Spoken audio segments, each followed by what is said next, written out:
Bien, pas trop plombant. Juste ce qu'il faut. Peut-être juste, je dis un petit mot.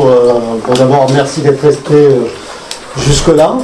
Il faisait chaud, voilà, mais bon, je pense que les débats sont loin d'être finis. Alors, je forme un vœu, si je peux. C'est donc, on se retrouve dans 6 mois avec le volume 2, puisque j'ai compris qu'en 6 mois, vous arrivez. Alors, ça, j'ai jamais vu ça, je veux dire.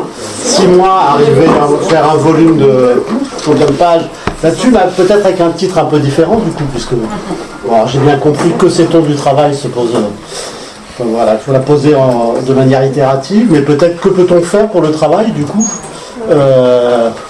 ce qu'on peut faire pour le travail, je ne sais pas s'il faut rester sur l'interrogation. L'ambition reste limitée, là, dans la façon de quoi la façon de faire. Non, que peut-on faire pour le travail. C'est pas du tout limité, ça se projette. Donc voilà, je donne rendez-vous à Bruno et à l'ensemble des chercheurs et des organisations syndicales pour réévoquer cette question dans 6 mois. Qu'est-ce qu'on pense, Jean-Michel, on refait?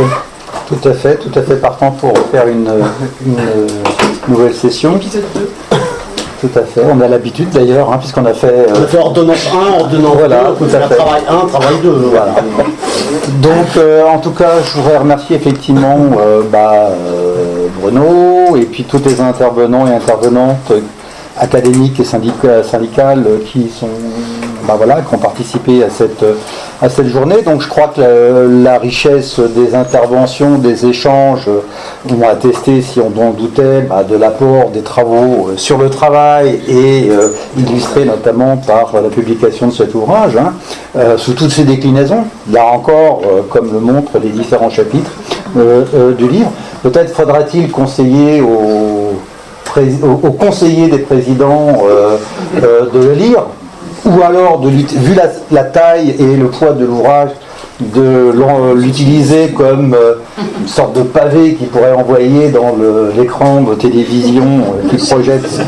Bon, je crois qu'en tout cas, la lecture me semble une proposition, comment pourrait-on dire, très hypothétique, parce que les informations qu'il contient, notamment sur l'intensification du travail, elles sont quelque part connu de longue date dans une certaine mesure, puisque cet ouvrage est un peu une synthèse des travaux, et donc elles étaient connues, y compris de ceux qui ont légiféré sur la réforme des retraites. Donc la question n'est pas forcément de leur proposer la lecture, ou alors de leur apprendre à lire, je ne sais pas,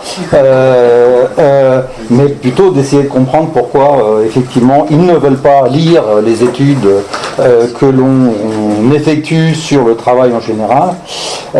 Ça c'est une question que peut-être on va laisser aux politistes, que tu es également. Pour rebondir sur les propos d'Arnaud, et sur cette question que sait-on du travail, comme il l'a été dit, je pense que cette question, elle n'est pas portée seulement par les universitaires, et les universitaires n'ont pas la prétention d'y répondre. Elle est portée par tout un ensemble. Donc déjà, elle est portée effectivement par ceux qui vivent le travail au quotidien. Elle est portée par celles et ceux qui le représentent, et donc les syndicalistes. Et je trouve que le type d'échange qu'on a eu aujourd'hui informe, j'allais dire, de la pertinence. Là, c'est un peu d'auto-publicité pour les journées, pour les rencontres IRS-ISST, c'est-à-dire effectivement de la pertinence des apports croisés, des regards croisés sur les questions relatives au travail, aux relations collectives sur l'emploi et sur le travail. Donc, merci à vous pour y avoir participé.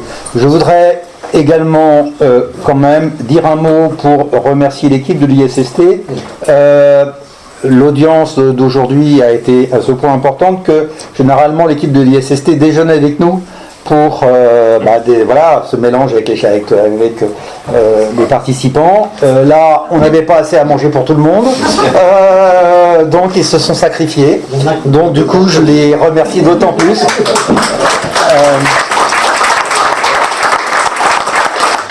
Et donc toute l'organisation matérielle, administrative, etc., on leur doit, et compte tenu de ce qui a été dit sur la pauvreté de l'université en termes de postes, d'emploi, etc., ils en sont d'autant plus, c'est d'autant plus important de les remercier pour ça.